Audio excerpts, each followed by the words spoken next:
தேசிய பட்டியலினத்து ஆணையம் வந்து இந்த இஷ்யூ வந்து 1 இயருக்கு மேலே ஆச்சு. லேட்டாக வரதுக்கு உண்டான காரணம் நாங்கள் தபால் மூலமாக அரசை தொடர்பு கொண்டு எங்களுக்கு சீஃப் செக்ரட்டரி அவர்கள் தொடர்ந்து நாங்கள் அவரை பின்பற்றி கடிதம் பெற்றுக்கொண்டே இருக்கிறோம். என்ன நடைபெறுகிறது என்று கேட்டுக்கொண்டே தான் இருக்கிறோம். கடைசியாக இப்பொழுது இந்த மாதிரி சோதனை நடத்திய பிறகு சரியான முடிவு ஏற்படவில்லை என்ற பிறகு எங்களுடைய தேசிய ஆணையம் மாண்புமிகு தலைவர் அவர்கள் நீங்கள் சென்று அங்கே பார்த்துவிட்டு வாருங்கள். சிஎஸ் டெய்லி ரிப்போர்ட் கொடுத்தா சொன்னீங்க. ஒரு குறிப்பிட்ட அளவுக்கு மேலே ரிப்போர்ட் கொடுத்தா சொன்னீங்க. அந்த டிஎன்ஏ அந்த வந்து ரிப்போர்ட் வந்து நம்ம ஆணையத்துக்கு வந்து சாட்டிஸ்ஃபேக்ஷன் இருக்கா சார்? இல்லை, டிஎன்ஏ சோதனை ஆரம்பிக்கின்ற பொழுது அந்த கடிதம் தரப்பட்டது.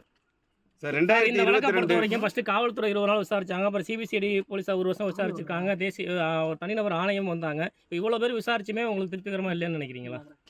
இல்லை, மக்கள் அப்படி தானே கருதுகிறார்கள். அவர்களுக்கு மேலே பாதிக்கப்பட்டவர்கள் அவர்கள் யாரை குற்றவாளிகளாக கருதுகிறார்களோ அவர்கள் மீது நடவடிக்கை எடுக்கவில்லை என்று தானே கருதுகிறார்கள். இப்போ இதில் வந்து நம்ம அறிவியல் பூர்வமான சாட்சியங்களை தானே நிரூபிக்க வேண்டியிருக்குன்னு சிபிசிஐடி போலீஸார் தரப்பு தெரிவிக்கிறாங்க. நேரடி சாட்சியம் எதுவும் இல்லை. அப்படி இருக்கும்போது காவல்துறை வந்து நம்ம அறிவியல் பூர்வமான சாட்சியங்களை தான் தேடுவாங்க. இந்த மாதிரி அறிவியல் பூர்வமான சோதனைக்கு ஏற்ற மாதிரி அல்ல. ஏனென்றால் ஒரு திரு துளியில் கலந்த ஒரு டம்ளரில் கலந்துருக்குன்னா அதை கண்டுபிடிக்கலாம். இது 10,000 லிட்டர்ஸில் கலந்துருக்குது.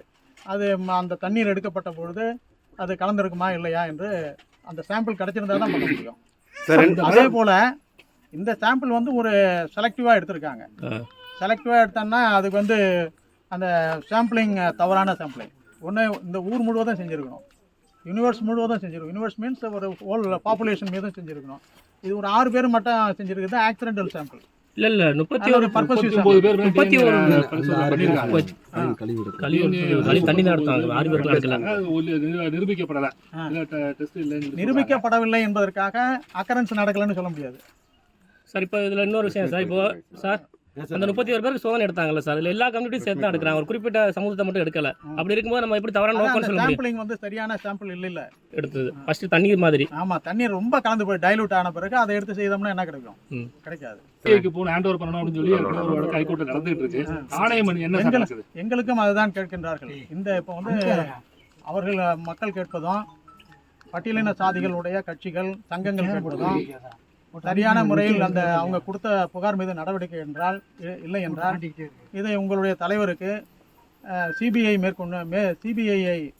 வைத்து மேற்கொள்ள வேண்டும், விசாரணை மேற்கொள்ள வேண்டும் என்று கூறுகிறார்கள். அதற்கான அறிக்கை நான் அனுப்புவேன். பரிந்துரை பண்றீங்களா இல்ல எப்படி? அது நாங்க தலைவர் தான் அதை முடிவு பண்ணா நான் அறிக்கை அனுப்புவோம் சார். மக்களுக்கு எடுக்கிற நடவடிக்கை பொறுத்து அவங்க புகார் அளிச்சவங்க மேல இன்னும் நடவடிக்கை எடுக்கல. நாங்க கொடுத்த புகார் என்னாச்சு அப்படின்னு கேக்குறாங்க. எங்களையே நீங்க விசாரிக்கிறீங்க, எதிர் தரப்புல யாரை விசாரிச்சிருக்கீங்க அப்படின்னா அவங்க சார். இப்ப சிபிஐ தொடர வழக்குல வந்து நீதிமன்றம் உத்தரவு போட்டிருக்கு. ஒரு 7 வார காலத்துக்குள்ள சிபிசிஐடி இந்த வழக்குல வந்து அறிக்கை தாக்கல் பண்ணணும் சொல்லியிருக்கு. ஏன்னா ஒருத்தர் சிபிஐக்கு இந்த வழக்கை மாத்தணும் மனு போட்டிருந்தாரு. அந்த வழக்குல வந்து ஒரு 7 வார காலத்துக்குள்ள சிபிசிஐடி இந்த வழக்கை வந்து முடிங்கன்னு சொல்லியிருக்காங்க. இது எப்படி பாக்குறீங்க? சிபிசிஐடி வந்து 10 பேருக்கு உண்மை கண்டறியும் சோதனை நடத்துறதுக்கு கோர்ட்ல மனு போட்டிருக்காங்க. அந்த வழக்கு 12 வருது. இது எப்படி பாக்குறது? அதுக்கு நல்ல சரியான பார்வை. அது நீதிமன்றம் கொடுத்திருக்கிற சிபிஐ கொடுத்திருக்குன்னா அதை வரவேற்கணும்.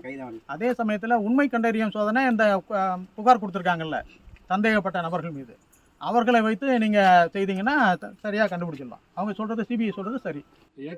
இல்ல உண்மை கண்டறியும் சோதனை நடத்தணும்னு சொல்லி சிபிசிஐடி போலீசார் புதுக்கோட்டை வன்கொடுமை தடுப்பு நீதிமன்றத்தில் மனு தாக்கல் பண்ணிருக்காங்க. சரியான வழி. 10 பேர் தேர்வு பண்ணிருக்காங்க. 10 பேர் வந்து எல்லா சமூகமே வர்றாங்க. ஆமா, சரியான வழி. அது உண்மை கண்டறியும் சோதனை சரின்னு சொல்றீங்களா? ஆமா. இதற்கு வந்து இவங்க எதிர்ப்பு தெரிவிக்கிறாங்க. கண்டுபிடிக்க முடியாது. இல்ல இது அதற்கு வந்து பட்டியல் சமூக மக்கள் வந்து எதிர்ப்பு தெரிவிக்கிறாங்க. அவங்க 10 பேருமே எதிர்ப்பு தெரிவிக்கிறாங்க அந்த சோதனைக்கு. அவங்க பாதிக்கப்பட்டவங்களே போய் நீங்களா போட்டீங்க அப்படின்னு கேக்குறது தவறான வழி. இல்ல சார், இப்ப அந்த 10 பேருங்களை வந்து எல்லா கம்யூனிட்டியும் வர்றாங்க சார். பட்டியலின மக்கள் 5 பேர் வர்றாங்க சார். அதாவது நீங்க இப்பதான் சொன்னல சாம்பிளிங்ல எரர் வந்ததுன்னு உங்க சரியான தொகுப்புல தானே நீங்க சாம்பிள் எடுத்து செய்யணும். யாரு குற்றவாளியா கருதப்படுறாங்களோ அவங்கள்ட்ட தான் நீங்க டெஸ்ட் பண்ணணும். பாதிக்கப்பட்டவங்க எப்படி குற்றவாளியா இருப்பாங்க? இல்ல சார், நாங்க என்ன கேக்குறோம்னா உண்மை கண்டறியும் சோதனை 10 பேருக்கு பண்றதா பட்டியலின மக்கள் மீது செய்தா அது திரும்ப ஒன்னும் ரிசல்ட் இல்ல. 2 தரப்புக்கு தான் செய்யறாங்க. 5 பேர் 3 தரப்புக்கு செய்யறாங்க. நீங்க பாதிக்கப்பட்டவங்க தானே குற்றவாளி யாருன்னு சொல்லணும். சார் இப்போ இந்த வழக்கில் நம்ம கூர்ந்து கவனிச்சா இது ஒரு மற்ற வழக்கோட ஒப்பிட முடியாதுன்னு சொல்றாங்க. இது மாதிரி ஒரு சம்பவத்துக்கு முன்னாடி எங்கேயுமே நடந்தது இல்லைன்னு சொல்றாங்க சிபிசிஐடி போலீஸார். அப்போ வந்து அவங்களுக்கு என்ன ஒரு சோர்ஸ் இருக்கு இப்போ சிபிசிஐடி போலீஸாருக்கு? நம்ம இது மாதிரி சோதனைகள் தானே அவங்களுக்கு கை கொடுக்குன்னு சொல்றாங்க. இதான் ஆரம்பமே சொல்லிட்டேன்ல நான், தண்ணீர் பகிர்வால பிரச்சனை வருது, தண்ணீர் போடுறவருக்கும் தண்ணீர் போட சொல்றவருக்கும் பிரச்சனை வருது.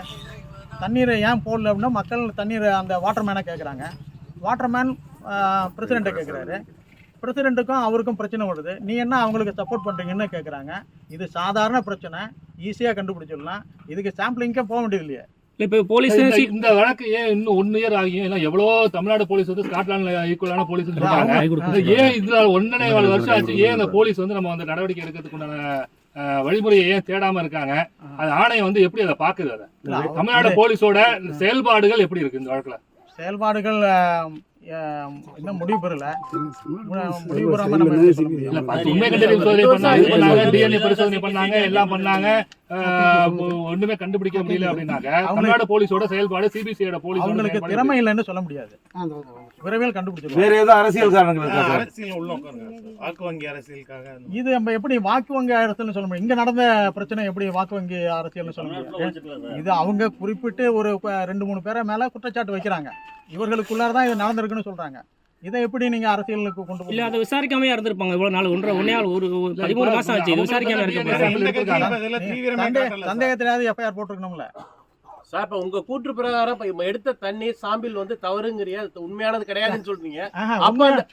உண்மையான இது சொல்ல, தண்ணீருடைய அந்த அதனுடைய கான்சென்ட்ரேஷன் குறைஞ்சிடுது, ரொம்ப டைல்யூட் ஆனா அவங்களுக்கு எப்படி ரிசல்ட் கிடைக்கும்? அதுதான் அந்த ஏற்கனவே வந்து தண்ணீர் தொட்டி வந்து சுத்தம் பண்ணிட்டாங்க அப்படிங்கிற ஒரு குற்றச்சாட்டு வேற கூட சொல்லியிருக்காங்க, மலம் கலந்ததை. அப்ப அந்த தவறு செய்த அதிகாரிகள் மீது வந்து என்ன நடவடிக்கை எடுக்கணும்? அதன் பிறகுதானே நடந்திருக்குது, சாம்பிள்லாம் எடுத்த பிறகுதான். இல்ல சார், அதான் தண்ணி எடுத்த உடனே தொட்டி க்ளீன் பண்ணிட்டாங்க, தண்ணி ரிமூவ் பண்ணிட்டு ஃபர்ஸ்ட் தொட்டியை க்ளீன் பண்ணிட்டாங்க, ப்ளீச்சிங் பவுடர் போட்டு க்ளீன் பண்ணிட்டாங்க. அப்ப அந்த அதிகாரி மேல என்ன சார் நடவடிக்கை எடுக்கிறது?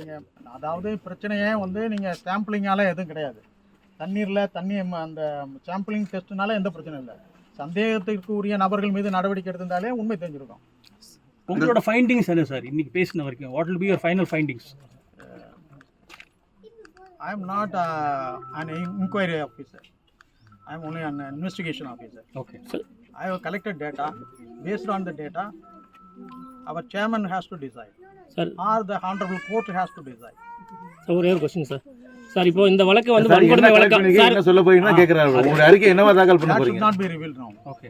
No, but are you convinced that the investigation has not been done properly? Yes, investigation proper நடந்திருக்கானே. இந்த வேங்க வழக்கு அதான் சொல்றேன், சிபிசிஐடி அதான் நான் கேட்டுட்டு இருக்கேன்.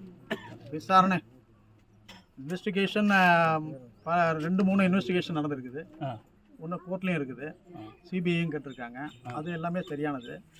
The sampling test in no way it will help to find out the culprit. Sir இந்த வழக்கை வந்து வன்கொடுமை வழக்காக பதிவு பண்ண. So what is the alternative? Alternative means that introspection, that will help. Sir இந்த வழக்கை வந்து வன்கொடுமை வழக்காக பதிவு பண்ணிருக்க கூடாதுன்னு சொல்லி மாற்றுத்தரப்பை சேர்ந்த வழக்கறிஞர்கள் நீதிமன்றத்தில் மனு தாக்கல் பண்ணியிருக்காங்க. குற்றவாளியை வந்து கண்டுபிடிக்க முடியாத சூழல்ல பாதிக்கப்பட்டது பட்டியலின மக்கள்னால நீங்க எப்படி வன்கொடுமை வழக்கு பதிவு பண்ணிருக்கீங்கன்னு நீதிமன்றத்தில் தாக்கல் பண்ணியிருக்காங்க. அதை எப்படி பாக்குறீங்க நீங்க?